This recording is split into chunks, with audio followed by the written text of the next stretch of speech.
I'm currently outside right now. We are getting heavy sleet with freezing rain. It's a mix right now. We're getting both sleet and freezing rain right now. The ground's definitely slippery. And yeah, the leaves are coated in ice because we're getting a mix of sleet and freezing rain right now. We haven't seen any snow. In fact, it's literally been all freezing rain throughout the storm. It's been either literally a coat of ice right now.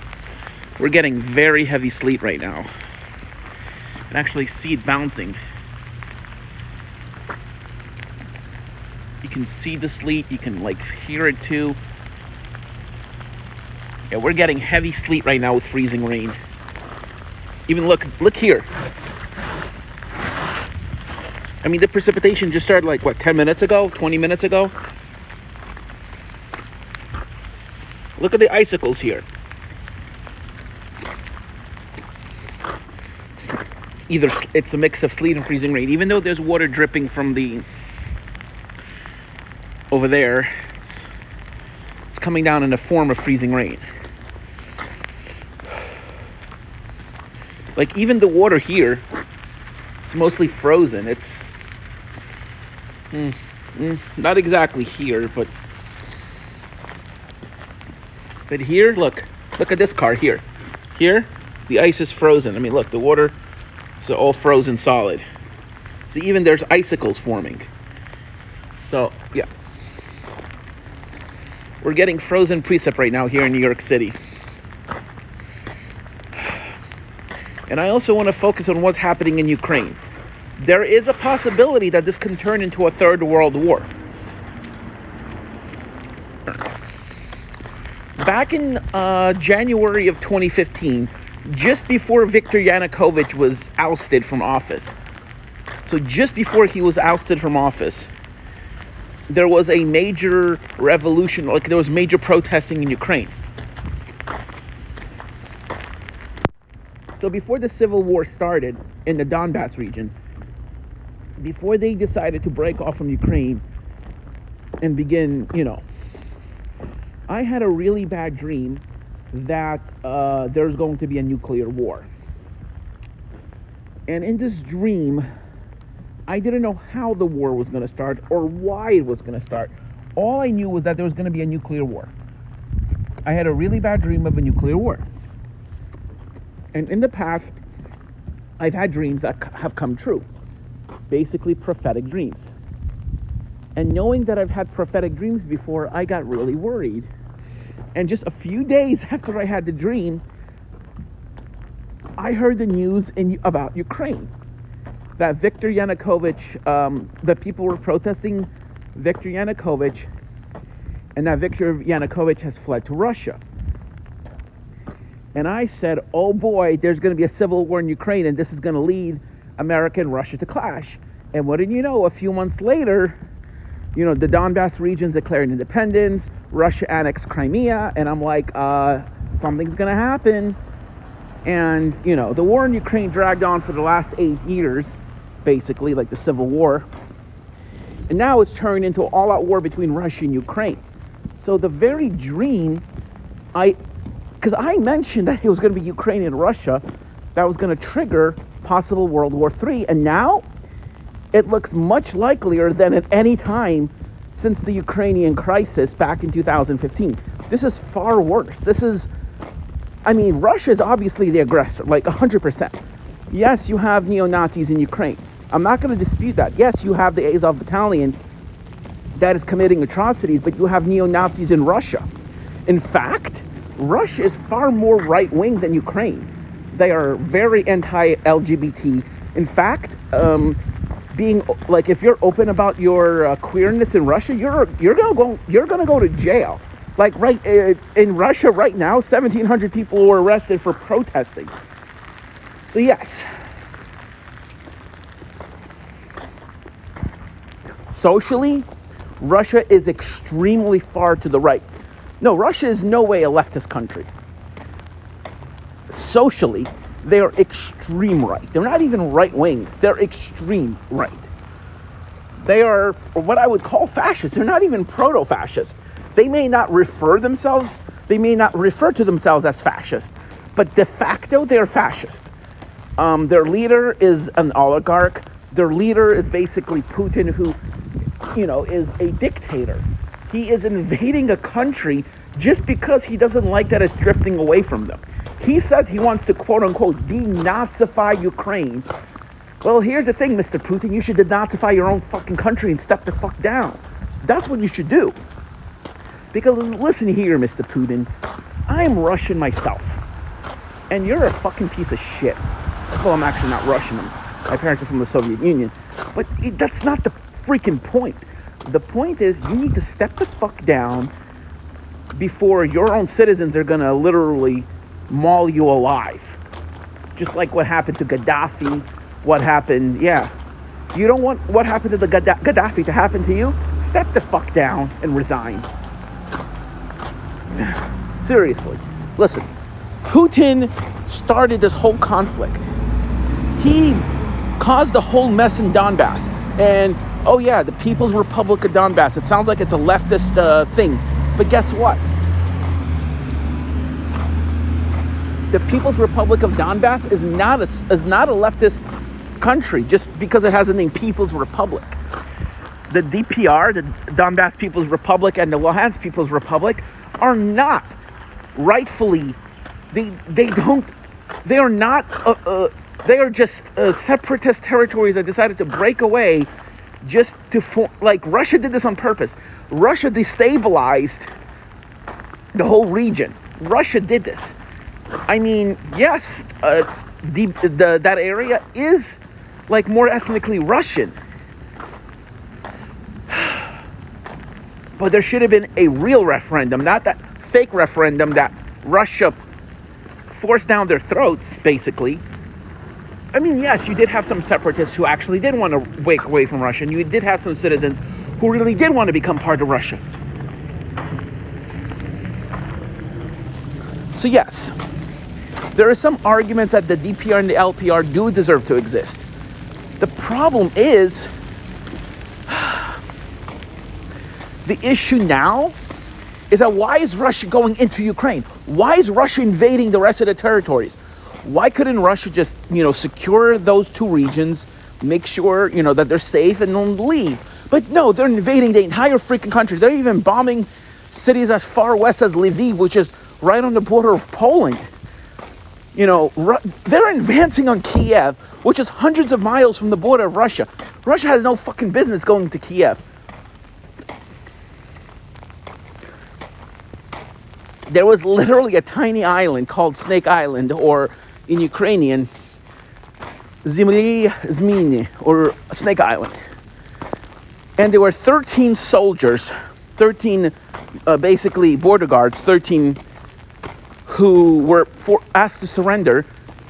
And so on the radio, the Russian vessel, the person in the vessel said, "I am a Russian vessel. We ask you to surrender immediately. Do you copy?" And the guy was like, what should we tell him? Because at that time it wasn't being broadcasted, it was internal.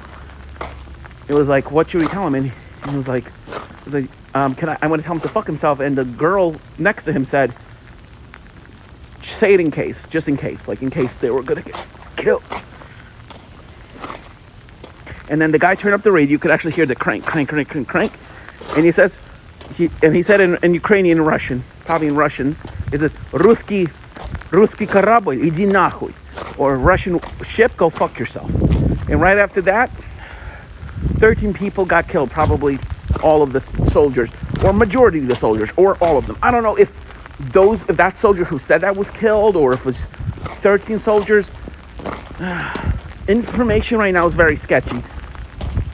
But from what I do know, it may have been everyone on that island died, because they said all infrastructure on the island was destroyed.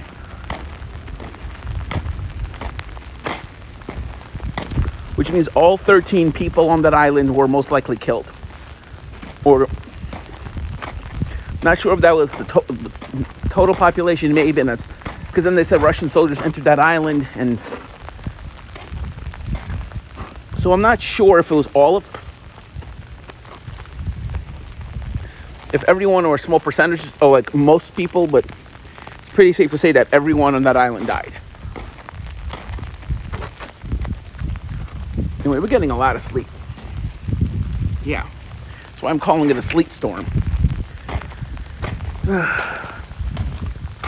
And that white stuff on the ground, that's all sleet. There's no snow, it's all sleet.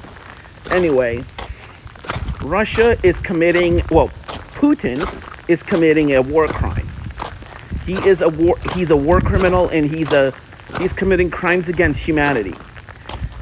The Ukrainian people had to go through one of the worst famines in global history that was perpetrated by Joseph Stalin back in 1932.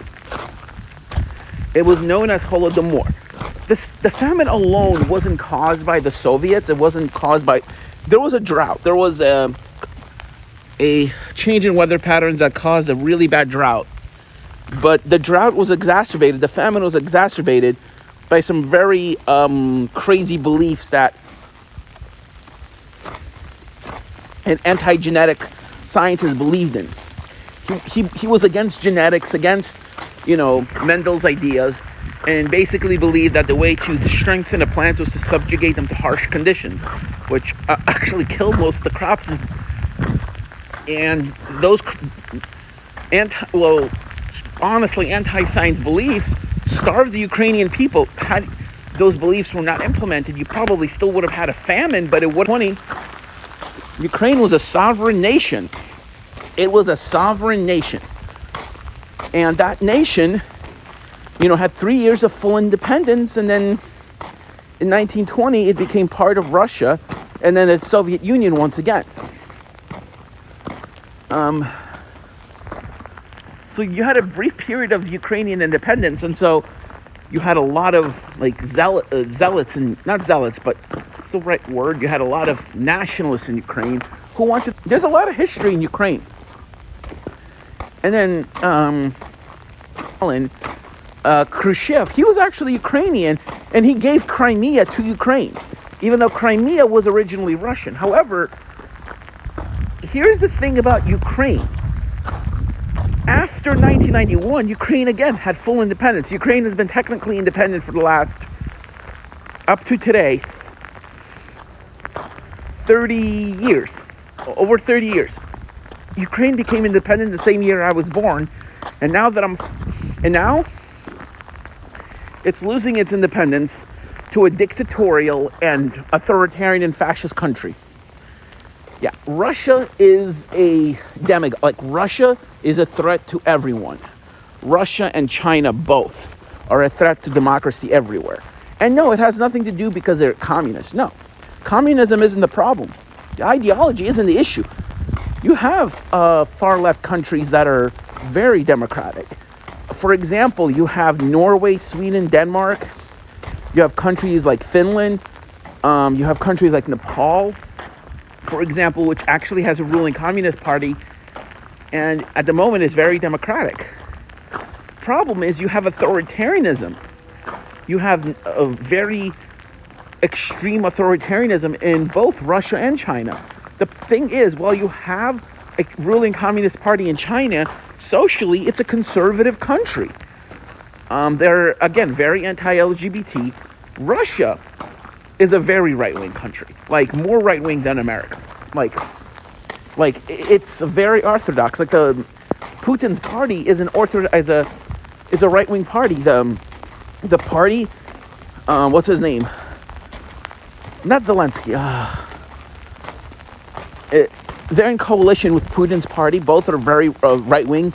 Putin's party is right-wing, but the other party that is in coalition with Putin is far-right. So you have a far right-wing and far-right coalition in Russia right now that is ruling the government. The party that is in... right now, the party, it's called... I forgot the name of the party that is currently ruling in Russia. I mean, not ruling, but isn't... but the guy, his name is... what the hell is wrong with this camera? Hold on, I'm just trying to clean up the the camera a little bit. Man.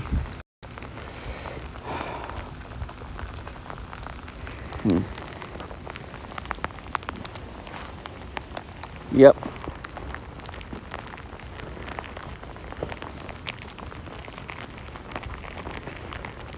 All right. There we go. So anyway, the party that is, it's called the LDPR, Liberal Democratic Party of Russia, LDPR. That's the name of the party that is currently in coalition with the United Russia Party. The LDPR is a very far-right nationalist party, almost fascist actually, and they're in coalition with Putin. I did not look that up, I just remembered. It was called the LDPR.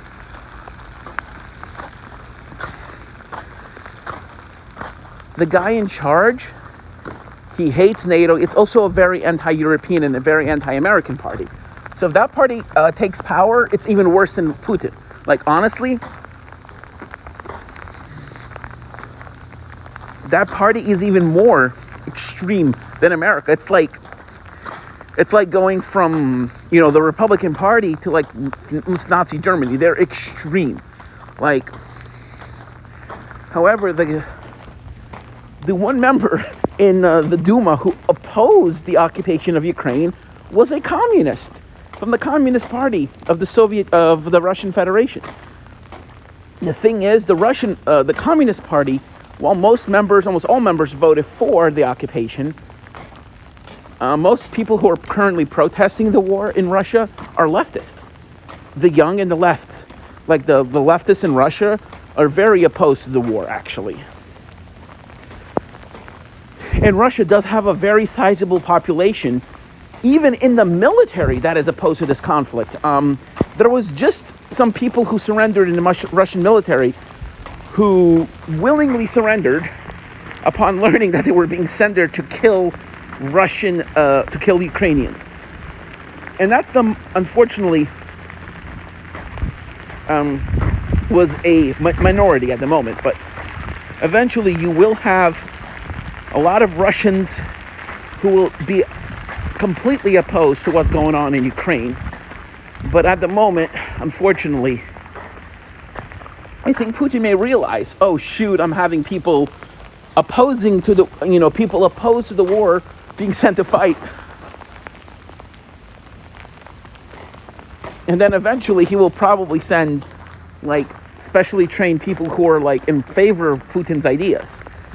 Like you'll have like special forces, not just like special forces, but like who are like ideologically are for the invasion. Because, people like Putin aren't stupid. They're not like, they're freaking leaders. They became leaders for a reason. They're very intelligent. And the Sleet is becoming really hard right now. Like, it freaking hurts. Like this Sleet is freaking huge. Like, there's literally balls of sleet coming down that is so big that it's like literally making bubbles in the puddles. Like how big raindrops are. Like, we're having giant sleet coming down. It freaking hurts. It hurts when it hits my hand.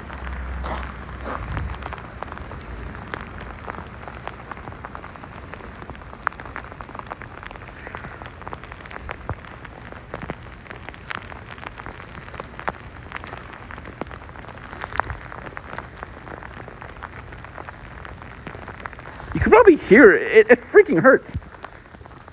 It hurts like hell, actually.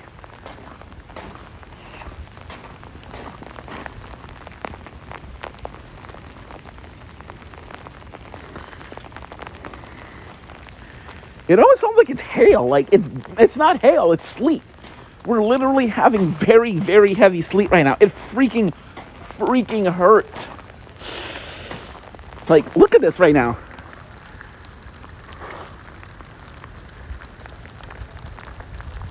Jesus, crazy. And look at all these icicles here. We're having a sleet storm right now. It's like starting to coat the ground pretty thickly now.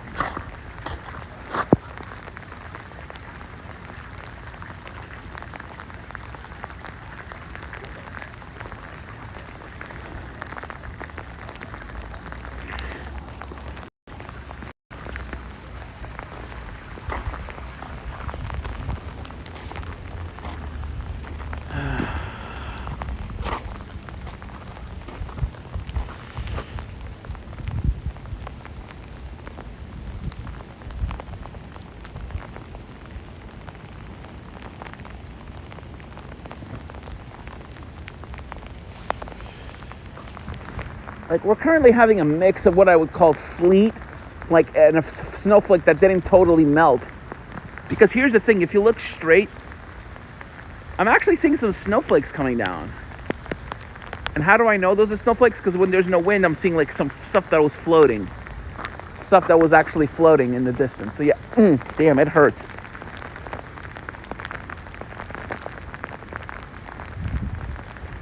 Actually, we are getting some raindrops mixing in this. Holy crap, it's sleeting like crazy right now. Look at all this sleet that's just come down. Oh!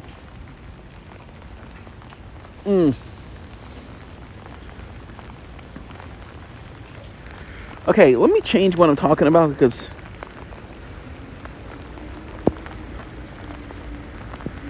we are getting some really, really heavy sleet right now. We're getting heavy sleet mixing with some rain right now.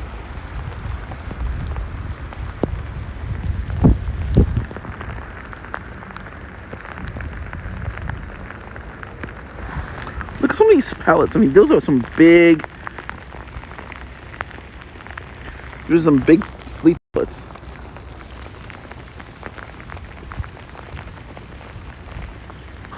God, these are some big freaking pellets. Damn, they're huge.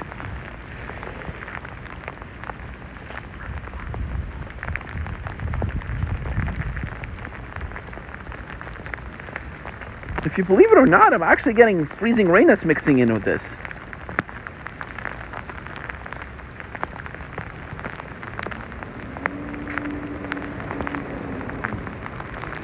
Ow, it hurts!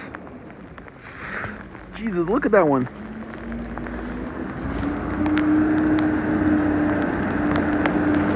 Ow, this damn sleet is painful like shit.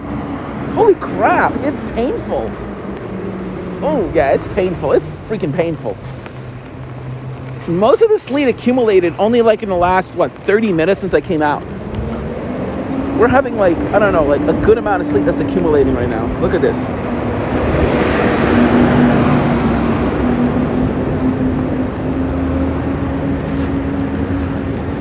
Yeah, we are having some really heavy sleet coming down right now. Like, this isn't just sleet. This is like crazy. You can actually hear it. Listen.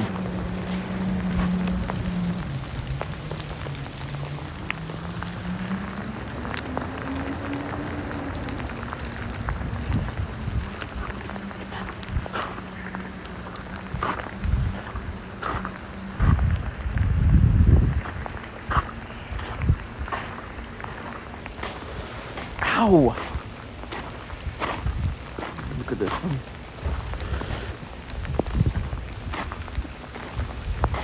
So anyway, do I think a nuclear war is going to happen within the next year? I give the odds about 50 to 60%. Well, maybe 50%. But it's definitely possible.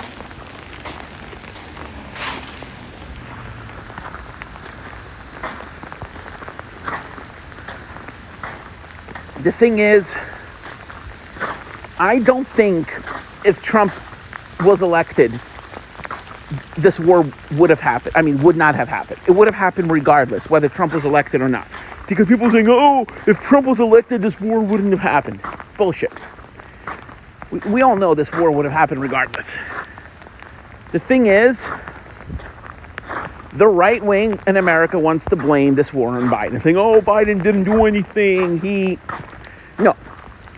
The thing is, Biden tried to meet with Putin. He tried to negotiate with Putin. We all know that Biden did his absolute best in preventing this conflict. We all know that. We went from having a right-wing fascist president.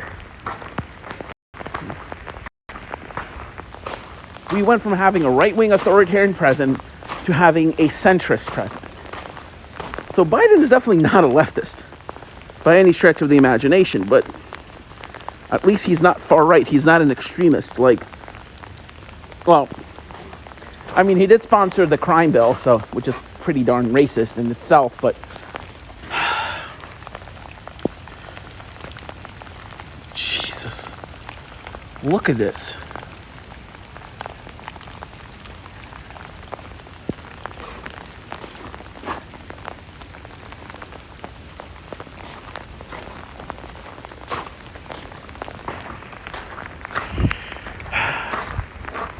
The sleet pellets are getting really big now. Like, it freaking hurts. Even with the hood on, I could actually feel the sleet impacting. Oh my God!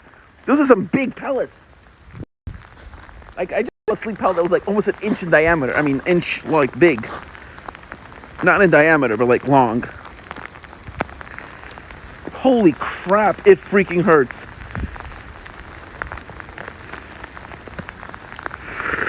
Look at some of these sleet pellets. I mean, look at these. These are freaking giant. They do look like partially melted snowflakes, to be honest with you. Like snowflakes that didn't fully melt and then refroze.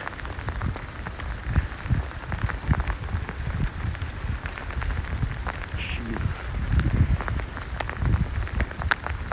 I have never seen sleet this big before. Well, actually, not in a very long time. Jesus. Look at this. We've literally just had like a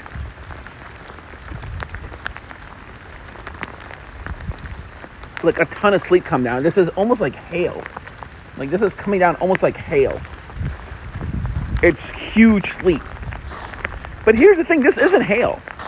And some of the sleet is so big that it's impacting the ground. Like, look, it's actually impacting the puddles and making splashes, some of the bigger pellets.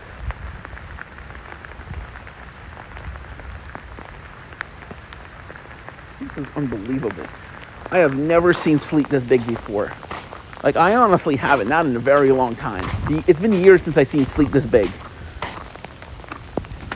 It's like, oh yeah, it's slush. Look at this. There's freaking slush here.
Like, I don't think that Russia did the right thing.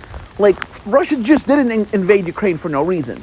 Like, oh, it's because it's joining NATO. No, that's actually not the main reason. It's because Russia wants to protect LDP, I mean LDP and LPR and DPR from Ukraine. Why? Because Ukraine was shelling territories in the Donetsk People's and the Luhansk People's Republic. Why? They were shelling not. Yes, shells did hit residential areas, but they were targeting rebel forces that were attacking Ukraine. From what I don't know who's been shelling first. It's probably Ukraine, but either way, those areas are within Ukrainian territory.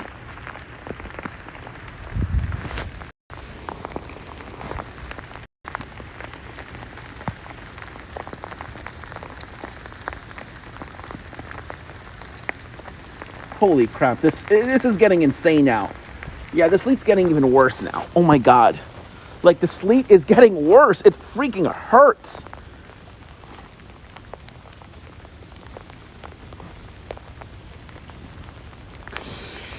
Okay, I'm literally trying to catch the sleet as it falls.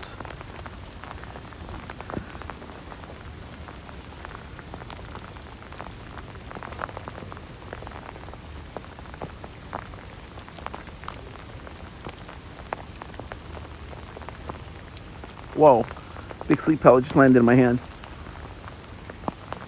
Partially refrozen though. It was partially wet, partially refrozen. Oh, another pellet. Look at that one, big one. Partially It actually is kind of soft. Like it wasn't fully frozen. It was partly melted, partly frozen, which means that there's warmer air that's trying to work its way in. But it was a pretty big raindrop though.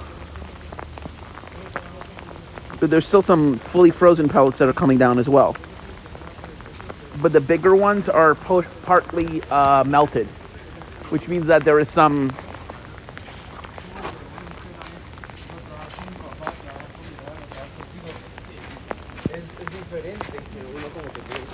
algunas vainas excedentes porque no se siente la presión de que si das algo de eso ya no hay que culpar a la gente, pero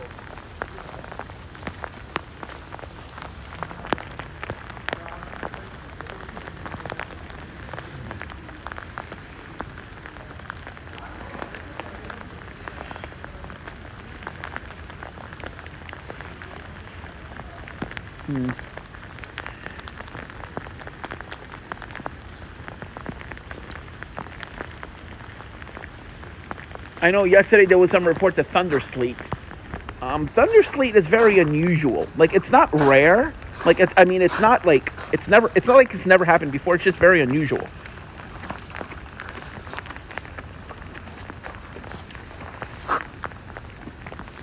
Usually if you're getting thunder sleet, you might think you're having hail.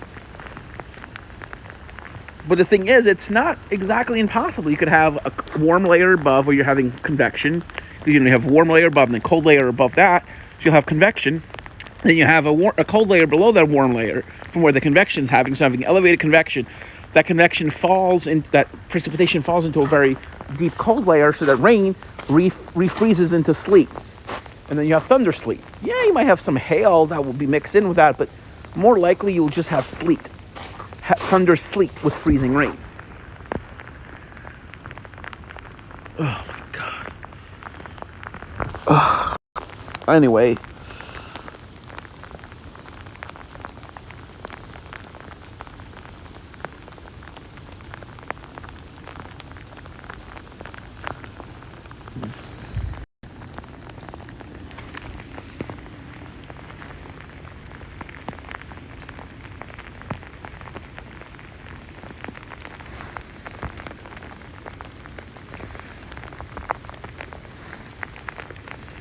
Right now we're getting freezing rain mixed with sleet. We're getting a mix of sleet. It's getting so much sleet right now. I have never seen so much sleet before. Just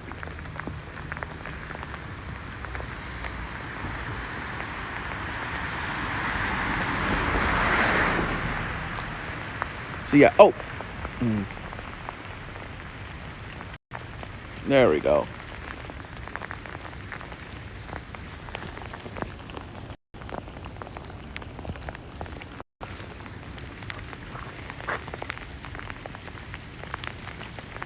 Oh, there we go. Another big sleet pellet right there. Oh, bigger one just landed.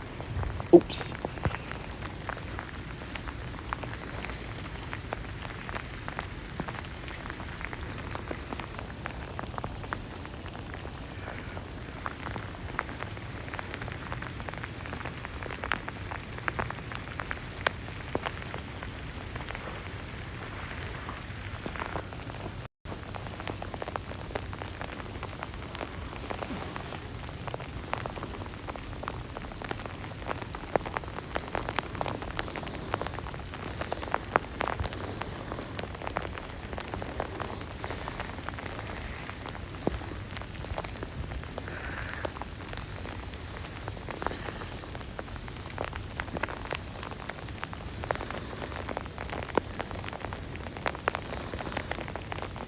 Whoa, that's big. Look. Oh, wow. It just got bounced by another sleet pellet. Yeah, those are big pellets.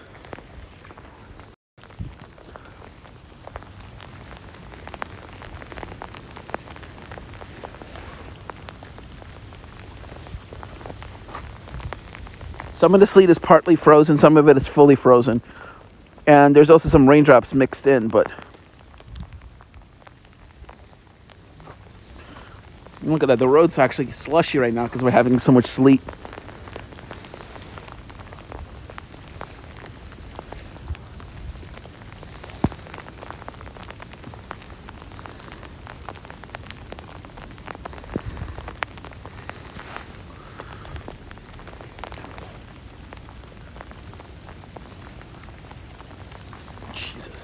This is insane.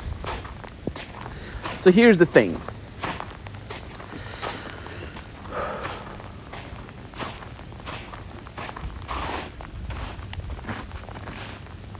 See this?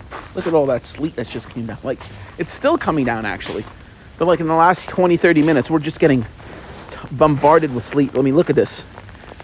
You could almost make a snowball out of it, or a sleet ball. Look at this sleet ball right now. Sleet ball. Boom. Yeah, this is something you don't see every day. A freaking sleet ball. Look at this. An actual, well, it's not that, look at this, a sleet ball. Freaking sleet ball.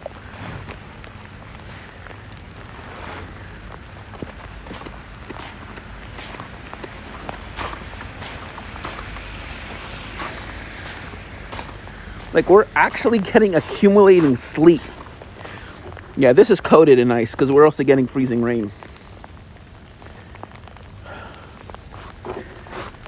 So right now, Ukraine is being attacked by Russia. Like, it's been attacked for the last day and a half. The attack started actually 24 hours ago.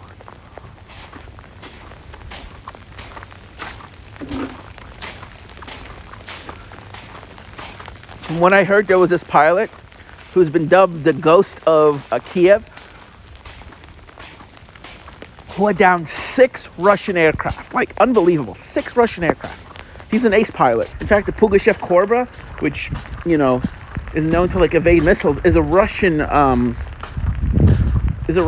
move. And there was also a Ukrainian. I saw a video from Ukraine of a MiG-29 that was evading a missile, and it had flare and chaff coming off of it. It was most likely fired from another aircraft, presumably either Russian or Ukrainian. But from what I saw, it didn't look like a Russian aircraft. It didn't have the markings of a Russian aircraft. So, but yeah, the ghost of Kiev, whoever they are, down 6 Russian aircraft. Hopefully,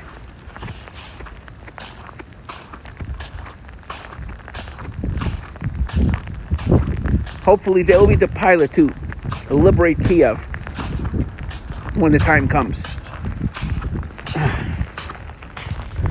There's a very good chance that the government of the Vladimir Zelensky government will have to go into exile. So you'll have a government in exile, most likely.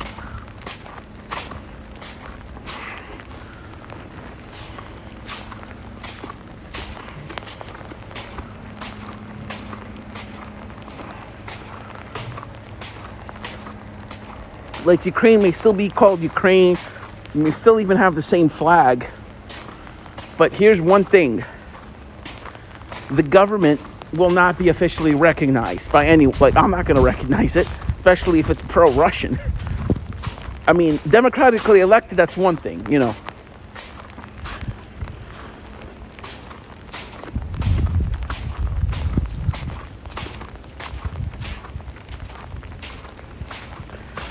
Russia wants to invade anyone that is not, like, pro their country.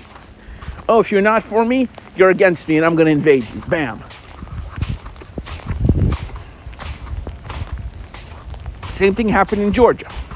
The only difference in 2008 was, when Russia invaded Georgia, was they only came in to, like, basically protect South Ossetia, or North Ossetia. Sorry, South Ossetia.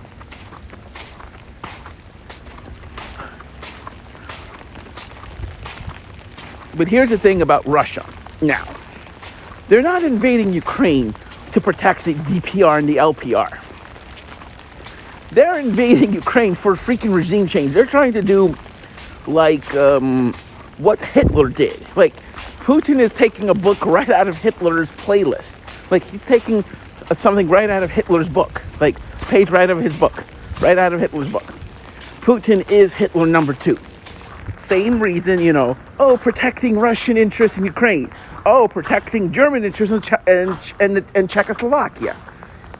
Same rhetoric that we had in 1938. But this time, It wasn't like a peaceful invasion. This is like a full-fledged war. This is like basically a combination of what Hitler did in 1938 in Czechoslovakia and 1939 in Poland.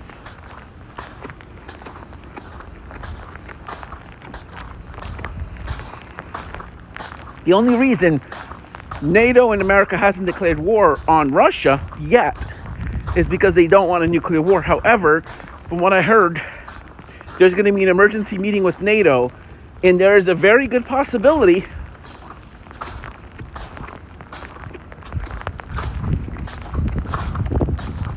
that NATO and its allies might declare war on Russia. If that happens, I am packing my bags and leaving. Like, I am literally saying, a la vista, and I'm leaving. Because I don't want to fucking die. My family can do what the hell they want. I am packing my bags and getting the hell out of here.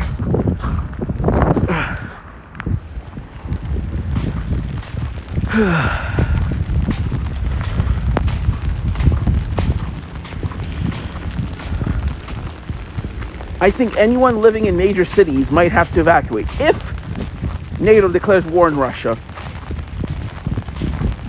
Well, they may not just declare war on Russia. What they may do is, there's a good chance they'll send troops to Ukraine to fight Russia. And this may not be like, Afghanistan in 1979 or 1980. When America sent troops to fight the Russians. A proxy war. This may be seen as a total act of war by Putin. By Putin against Russia. And he may decide, okay, we're declaring war. He may not do a nuclear strike, but he'll say, okay, officially declare war against America, and America will declare war on Russia. And then you'll have open war between the two countries, and you'll have a third world war breaking out. Will it go nuclear day one? No, probably not. But America may go to DEFCON 2. We're probably already at DEFCON, 3, most likely. Or we may be at DEFCON 3 or 4 right now. We're definitely not at DEFCON 5. If we're at DEFCON 5, that means business as usual, everything's okay.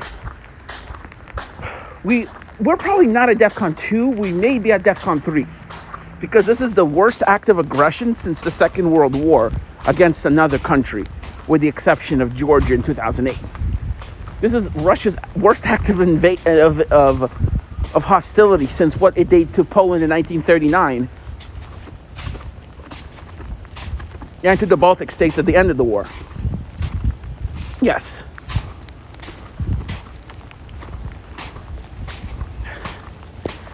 Before World War II and before the Nazi invasion, the Baltic states were independent. Latvia, Lithuania, and Estonia were independent countries until Stalin invaded during World War II. They were occupied by the Nazis. They were. Or they weren't. Actually, no, they were not occupied by the Nazis. Russia, without provocation, invaded the Baltic states for no reason whatsoever. That's how much sleet came out, like almost an inch.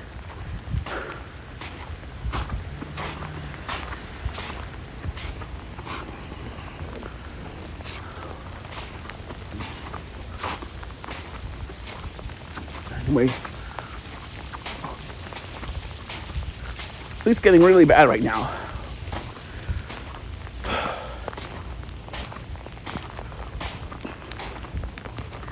If there is going to be a third world war, I'm going to leave. I don't know, either for South America, I'm going to go somewhere that's not going to be targeted by nuclear war.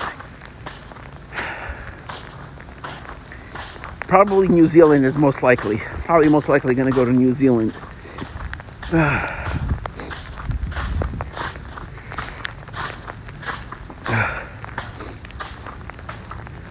First of all, New Zealand is very progressive. New Zealand is also one of the most peaceful countries in the world and is basically in an area with hardly any people. In a third world war, from what I heard, New Zealand was the best country to be in. Australia was somewhere like in the top 10, but America was like in the bottom of the list. America and Russia, China.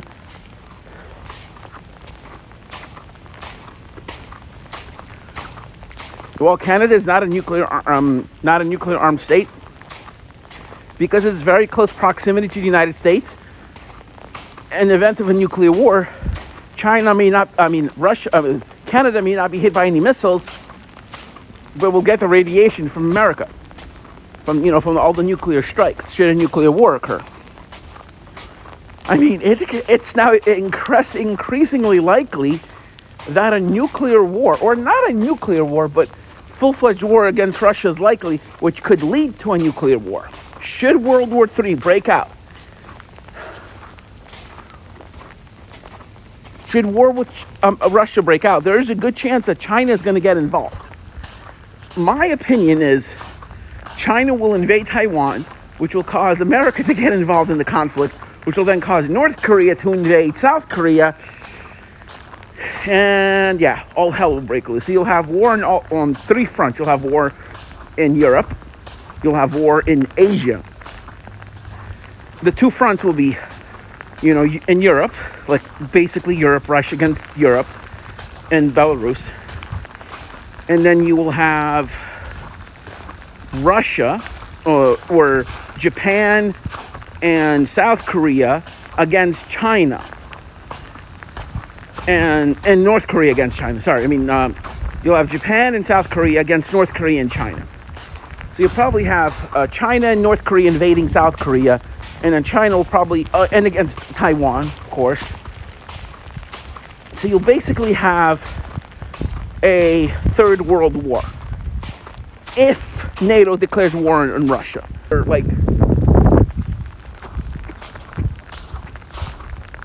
the only thing that's keeping the world from going to war right now, unfortunately, is trade. It's stupid. There should not be any reason for war. Trade should not be the one thing that's keeping the world from going to war.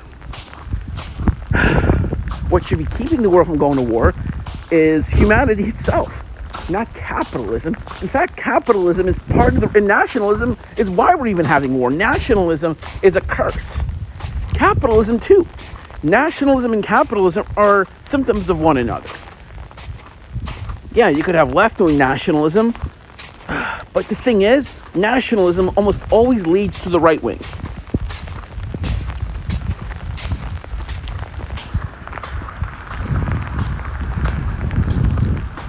Left-wing nationalism is basically anti-imperialist. Right now, the only imperialist country is Russia. Hell, Russia used to be an empire, the Russian Empire. Have you not heard of that country? Imperialism. Russia is using the imperial symbol on their flags.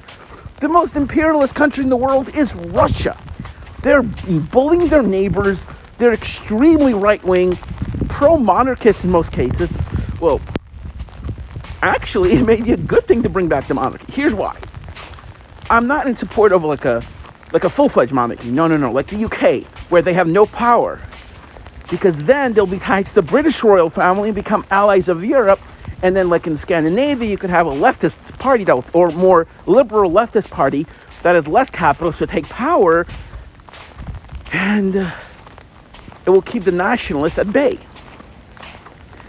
And absolutely do not outlaw the Communist Party. In fact, promote it, in my opinion, because they are less pro-war, they're less imperialist.